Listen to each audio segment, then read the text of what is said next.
आत्मा की शक्ति को बढ़ाने के लिए अपने काम करने के तरीके हाईएस्ट स्टैंडर्ड्स ऑफ एथिक्स होना चाहिए। हम ये शब्द बचपन से सुनते आए हैं, मॉरल्स, वैल्यूज, प्रिंसिपल्स, एथिक्स।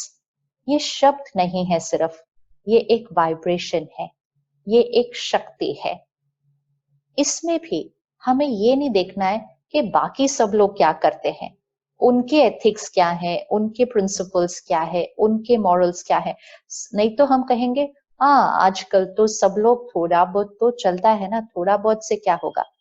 थोड़ा बहुत भले सारे करें, वो थोड़ा बहुत जो करेंगे वो उनकी वाइब्रेशन पर असर आएगा। उनको देखकर मैंने थोड़ा बहुत नहीं करना है, मैंने अगर थोड़ा बहुत किया तो वो मेरी स्थिति पर असर डाल देगा।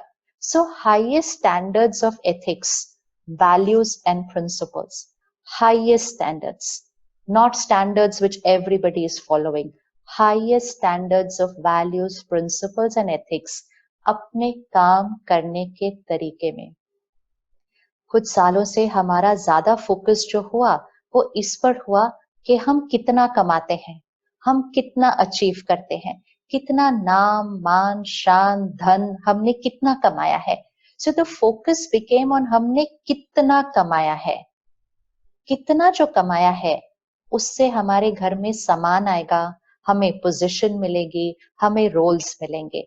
लेकिन कैसे कमाया है उससे यहाँ की शक्ति बनेगी। कितना कमाया है से कभी यहाँ की शक्ति नहीं बनेगी, लेकिन कैसे कमाया है उससे यहाँ की शक्ति या तो बढ़ेगी या की शक्ति घटेगी। और यहाँ का प्रभाव बाहर की दुनिया पर पड़कर मेरा भाग्य बनाता है। तो कितना मैंने कमाया जीवन में उससे मेरा भाग्य नहीं बनता है, कैसे मैंने कमाया जीवन में उससे मेरा भाग्य बनता है। क्योंकि कैसे कमाया का प्रभाव यहाँ पड़ता है और यहाँ का प्रभाव भाग्य पर पड़ता है। सो हाईएस्ट स्टैंडर्ड्स ऑफ एथिक्स। अगर हमें कहीं अपने आसपास काम करने के तरीकों में कुछ गलत दिखाई दे रहा है, इट्स इमोरल, इट्स अनएथिकल, एक तो हमें उस बात के लिए खड़ा होने की जरूरत है, बात को सामना करने की शक्ति। हम ये नहीं कह सकते ओ कोई बात नहीं, सारे देख रहे हैं, वो लोग क्यों नहीं करते, मैं क्यों इसमें बोलूं। सामना करने की शक्ति very important. It does not mean हमें रिएक्ट करना है, रिटेलिएट करना है, लेकिन हमने अपनी बात जो सही है उसके लिए रखनी ही है। इवन अगर सारे लोग दूसरी तरफ हो और हम अकेले हो, लेकिन हम सही के लिए खड़े हों, इसमें शक्ति बढ़ती है। If everyone is standing on one side, does not mean that it is the right side. हमें ये नहीं देखना है ज्यादा लोग किस तरफ खड़े हैं, हमें ये देखना होगा सही किस तरफ है। एंड इवन अगर हम अकेले हैं, परमात्मा की शक्ति और हमारी शक्ति, अकेले खड़े होना है, लेकिन अपनी वाइब्रेशंस को कॉम्प्रोमाइज करके दूसरों को खुश करने में, दूसरों की बातों में साथ देने से हमें अपनी वाइब्रेशंस को डाउन नहीं करना है। बहुत छोटी छोटी सूक्ष्म चीजें होती हैं जिसमें हमारी ये शक्ति, ये वाइब्रेशंस डाउन होती जाती है। सारा दिन में हर चीज का शुक्राना करें। शुक्राना एक बहुत सुंदर खूबसूरत एनर्जी है जो आत्मा की शक्ति को बढ़ाती है। कितनी चीजें हैं सारा दिन शुक्रिया करने के लिए। इसीलिए कहते हैं the attitude of gratitude. Attitude of gratitude मतलब हमारा जीवन जीने का तरीका। Our attitude towards life only is of gratitude. जितना हम शुक्रिया करते हैं उतना हमारे पास और चीजें वैसी ही आती जाती हैं। जिस चीज का आप शुक्रिया करेंगे, जिन लोगों का आप शुक्रिया करेंगे, अपने शरीर का आप शुक्रिया करेंगे। शुक्रिया doesn't mean only thank you in words. शुक्रिया मतलब यहाँ से शुक्राना, शुक्राना, नो कंप्लेंट्स, नो क्रिटिसिज्म, हर चीज का शुक्राना। आज शरीर ठीक चल रहा है, सारा दिन इतना काम करता है, जो हम करवाना चाहें इससे ये हम करवा सकते हैं, तो हम शुक्राना नहीं करते। लेकिन थोड़ा सा इतना दर्द हो रहा है तो हम 10 थॉट क्रिएट कर लेंगे, दर्द हो रहा है, कितना दर्द हो रहा है, कितना दर्द हो रहा है। तो शिकायत करना बहुत इजी लगता है, लेकिन जब सब परफेक्ट है तो शुक्राना, और जितना शुक्राना करेंगे उतना परफेक्ट होते जाएंगे, क्योंकि उतना यहाँ परफेक्ट होते जाएंगे। सो शुक्रिया is very very very very important. और अपनी वाइब्रेशंस बढ़ाने के लिए एक बहुत सिंपल तरीका लेकिन बहुत पावरफुल तरीका, एंड वो तरीका है सेवा भाव। सेवा, जितना हम देने की साइड पर होंगे उतना हमारी वाइब्रेशंस बढ़ती जाएंगी। जितना हम लेने की साइड पर होते हैं, मांगने की साइड पर होते हैं, उतनी हमारी वाइब्रेशन थोड़ी घटती जाती है, क्योंकि इस साइड पे जो खड़ा होगा मतलब उसके जीवन में कमी है ना, इसलिए वो इस साइड पर खड़ा है। हमें लगता है कि हमें प्यार चाहिए, खुशी चाहिए, शांति चाहिए, रिस्पेक्ट चाहिए। ये कहीं हमने सीख लिया, कहीं से हमने सीखा है, and this became our belief system. We didn't even check कि हर एक बोल रहा है मुझे चाहिए चाहिए। If everyone is going to stand like this, तो ऐसे कौन होने वाला है? सिर्फ थोड़े दिन के लिए एक एक्सपेरिमेंट करके देखेगा और एक चीज बार बार रोज कहिएगा, मुझे किसी से कुछ नहीं चाहिए। I don't need anything from anyone. कुछ नहीं चाहिए मतलब यहाँ कुछ नहीं चाहिए। मैं सबको देने वाली आत्मा हूँ, प्यार देने वाली आत्मा, सम्मान देने वाली आत्मा, खुशी देने वाली आत्मा, दूसरों को अंडरस्टैंड करने वाली आत्मा, सुख देने वाली आत्मा, दूसरों को दुआएं ब्लेसिंग्स देने वाली आत्मा। मैं देने वाली आत्मा हूँ। I am a giver. मुझे किसी से कुछ नहीं चाहिए। और फिर हर सीन में जब जाएंगे, हर रिश्ते में जब जाएंगे, ये नहीं कहना they should give this to me, I will give them. Expectations नहीं, आई एक्सेप्ट देम। सिर्फ थोड़े दिन के लिए, सिर्फ एक हफ्ते के लिए ये करके देखते हैं कि मुझे किसी से कुछ नहीं चाहिए, मैं सबको देने वाली आत्मा हूं। देने वाली आत्मा, इसीलिए कहा जाता है दिया, और इसीलिए घरों में दिया जलाते हैं और कहते हैं दिया जलाना शुभ होता है। दिया अगर बुझ जाए तो कहते अशुभ होता है। अब वो दिया अगर बुझ जाए तो जीवन अशुभ क्यों हो जाता है? वो दिया बुझने से जीवन अशुभ नहीं होता। It's symbolic for this. यहां से दिया, दिया हमारी नेचर है। दिया हाई वाइब्रेशन एनर्जी है।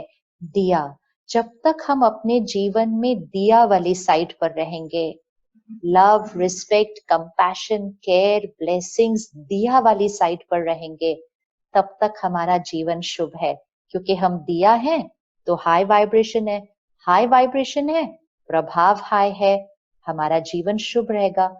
दिया ही बुझ जाए और हम लिया पे चले जाएं, हम मांगने वाली साइड पे चले जाएं, मतलब दिया बुझ गया।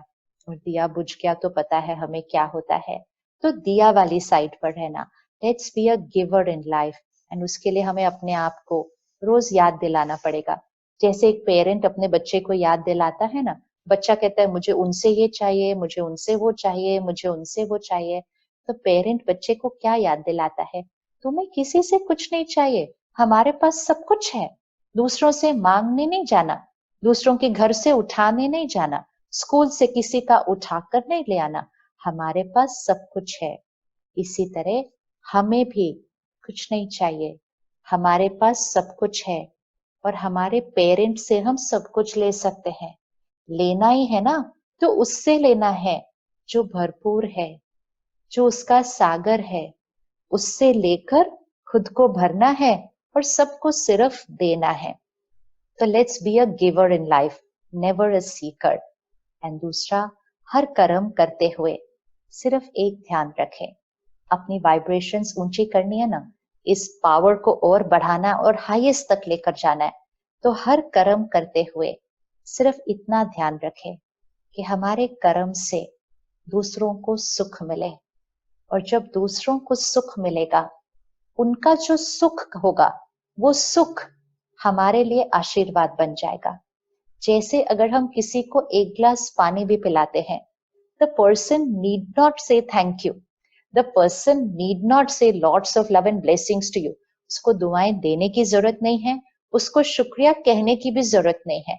लेकिन जब हमने किसी को एक ग्लास पानी पिलाया, उनको सुख मिला, उनका मन जो अशांत था उसको सुख मिला, जैसे ही उसको सुख मिला और हमारे किए हुए कर्म की वजह से सुख मिला, तो वो हमारा कर्म था जिससे उनको सुख मिला, तो उनको जो सुख मिला वो वाइब्रेशन हमारी तरफ आएगी, और क्योंकि वो सुख की वाइब्रेशन है, वो हाई वाइब्रेशन है, और क्योंकि वो हाई फ्रीक्वेंसी वाइब्रेशन है, वो हमारे पास आकर हमें और हाई लेकर जाएगी। तो अपनी वाइब्रेशंस को ऊंचा उठाने के लिए सबसे इजी तरीका, सबको सुख दो, सबकी सेवा करो, तन से सेवा, धन से सेवा, वाणी से सेवा, लेकिन सबसे इंपॉर्टेंट सेवा मन से सेवा, कि सब के लिए अच्छा सोचो, सबको सुख दो, और हर कर्म ऐसा करो कि दुआएं मिलती जाएं। दुआएं लेनी नहीं है, दुआएं मांगनी नहीं है, दुआएं अपने आप आती जाएंगी, क्योंकि हमारे कर्म से कहीं ना कहीं किसी ना किसी को सुख मिला है। तन से सुख दो, धन से सुख दो, वाणी से सुख दो, एंड मोस्ट इंपोर्टेंट मन से सुख दो। किसी के लिए अच्छा सोचकर, विश्व के लिए अच्छा सोचकर, प्रकृति के लिए मेडिटेशन करके सुख दो सबको, और वो जो हम सुख देंगे, वो दुआएं, वो आशीर्वाद हमें मिलने ही हैं। सो ब्लेसिंग्स इज हाई वाइब्रेशन, सेवा is high vibration, giving is high vibration. इसीलिए जब हम सुबह सुबह दाता से कनेक्ट होते हैं, परमात्मा को हम कहते हैं ना वो दाता है, बिकॉज वो गिवर है। और वो क्यों गिवर है? क्योंकि वो हाईएस्ट फ्रीक्वेंसी पे है। तो जितना हम हाई वाइब्रेशन पे जाएंगे, उतना हम गिवर बनते जाएंगे, और जितना हम लो वाइब्रेशन पर होंगे, उतना हम सीकर बनते जाएंगे, और जितना हम लोएस्ट वाइब्रेशन पे चले जाएंगे, तो उतना हम छीनने की कोशिश करेंगे। इसलिए सबसे हाईएस्ट फ्रीक्वेंसी परमात्मा, द सुप्रीम पावर, गॉड, उसको दाता कहते हैं। उसके बाद जो सेकंड हाईएस्ट फ्रीक्वेंसी है, वो है देवी देवताएं, सतयुगी आत्माएं। सतयुगी दुनिया हाईएस्ट वाइब्रेशन दुनिया है। तो देवी देवता के हाथ भी कैसे दिखाते हैं? दोनों हाथ ऐसे, वो दे रहे हैं। क्यों वो दे रहे हैं? वो 16 कला संपूर्ण है। 16 कला संपूर्ण मतलब आत्मा परफेक्ट, भरपूर, हाईएस्ट वाइब्रेशन, हाईएस्ट है, तो वो दोनों हाथों से दे रहे हैं, आशीर्वाद दे रहे हैं, धन दे रहे हैं, विद्या दे रहे हैं, दुआएं दे रहे हैं। वो देवी देवता है। प्रकृति में भी सब चीजें हमें देती हैं, इसी तरह हमें भी सबको देना है। और अपने मन के वाइब्रेशंस का ध्यान रखने के लिए एक छोटी सी चीज हमेशा ध्यान रखनी है, वो है हमारा भोजन। क्योंकि जैसा अन्न वैसा मन। तो अगर मन सात्विक चाहिए, मन प्योर चाहिए, मन हाई वाइब्रेशन वाला चाहिए, तो हमारा अन्न और पानी वो भी हाई वाइब्रेशन का होना चाहिए। इसीलिए तो लंगर, प्रसाद, अमृत, इसका इतना महत्व क्यों है? कैसे हम अमृत लेते हैं? हम उसको ऐसे लेते हैं, अब एक हाथ के नीचे भी दूसरा हाथ रखते हैं कि एक बूंद भी गिर नहीं जानी चाहिए। है तो पानी ही ना वो। वैसे तो पानी पीते हैं, इतना पीते हैं, आधा फेंक देते हैं, लेकिन इसको हम ऐसे संभाल के रखते हैं।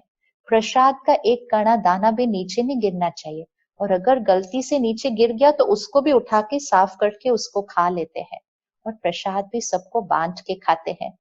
What is so special about it? प्रसाद और अमृत में क्या है? अमृत लेते हैं, पीते हैं, फिर ऐसे नहीं करते, हाथ धो नहीं लेते ऐसे जाके, हम ऐसे करते हैं, ऐसे करते हैं। तो हम क्या कर रहे हैं?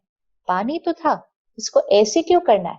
क्योंकि उसकी जो वाइब्रेशन है, उसको हमें ऐसे धो के फेंक नहीं देना है, उसकी वाइब्रेशंस को हमें अपने ऊपर डालना है, ताकि हमारी वाइब्रेशंस हाई हो जाए। सो पानी और भोजन वेरी वेरी इंपॉर्टेंट, कि जो हम खा पी रहे हैं उससे हमारी वाइब्रेशन सिर्फ ऊपर जानी चाहिए, कुछ भी हमारे मुख में ऐसा ना जाए। और इस पे तो खैर क्या डिस्कस करना कि कौन कौन सी चीजें हम मुख में डाल देते हैं जिसकी वाइब्रेशंस डाउन होती है। कोई भी ऐसी चीज, कोई भी ऐसी एडिक्शन, कोई भी ऐसी डिपेंडेंसी, कोई भी तामसिक भोजन खाना पानी एनर्जाइजिंग के लिए होता है, टेस्ट के लिए नहीं होता। चाहे हमें किसी भी चीज की कितनी भी एडिक्शन हो, परमात्मा की शक्ति, डेली मेडिटेशन हमें डीप रूटेड एडिक्शन से भी छुड़ा देगी। और जब हम उस एडिक्शन से छूट जाते हैं तो हमारे को वो हाई वाइब्रेशन एनर्जी पे पहुंचना बहुत इजी हो जाता है। इसीलिए मेडिटेटिव लाइफस्टाइल में कुछ संयम और नियम बहुत इंपॉर्टेंट होते हैं। कई लोग कहते हैं सिर्फ मेडिटेशन करो ना, ये क्यों बोलते हो, ये नहीं खाओ, वो नहीं खाओ, ये नहीं पियो। ये कोई कंपल्सरी नहीं होता, लेकिन ये तो हमारे बेनिफिट के लिए है।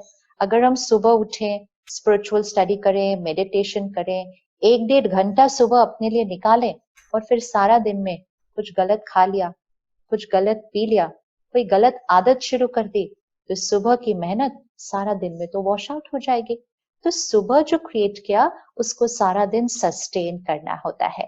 तो परमात्मा की याद में बना हुआ भोजन, घर का खाना और पानी, सब कुछ परमात्मा की याद में खाएं। तो बनाएं भी भगवान को याद करते हुए और खाएं भी। कभी भी फोन, टीवी ये सब नहीं होना चाहिए खाने के टाइम। और खाने से पहले परमात्मा को याद करना बहुत जरूरी है। और ये तो हमें बचपन से सिखाया गया था, लेकिन कहीं ना कहीं हम ओवर अ पीरियड भूल गए हैं, छूट गया है, या हम बहुत जल्दी जल्दी में खाना खाते हैं, हम रुकते ही नहीं हैं। उस सब बातों का असर यहाँ पर पड़ गया है। हम बाहर इतना अचीव करने में बिजी हो गए थे कि हमने छोटी छोटी चीजें करना छोड़ दिया जो यहाँ की दुनिया के लिए परफेक्ट थी।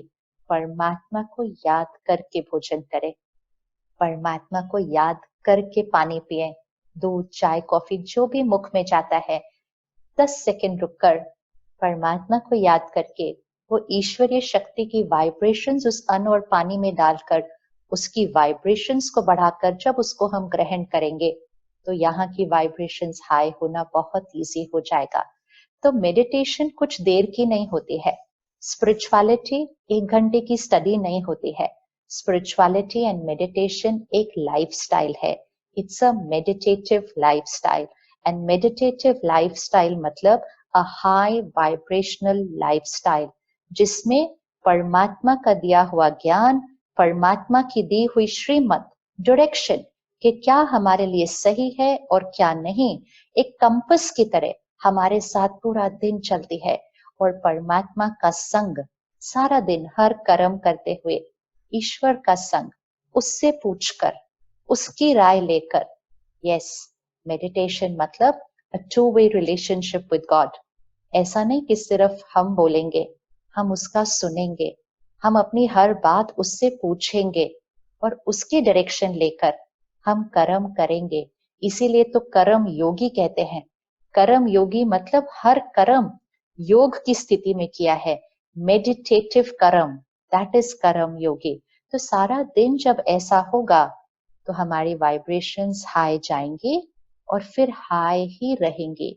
और जब ये वाइब्रेशंस हाईएस्ट एनर्जी पे पहुंच जाएंगी, मतलब आत्मा संपूर्ण संपूर्ण परफेक्ट बन जाए, हाई वाइब्रेशन जाएंगे, तो ये तो सृष्टि को ही बदल देंगे।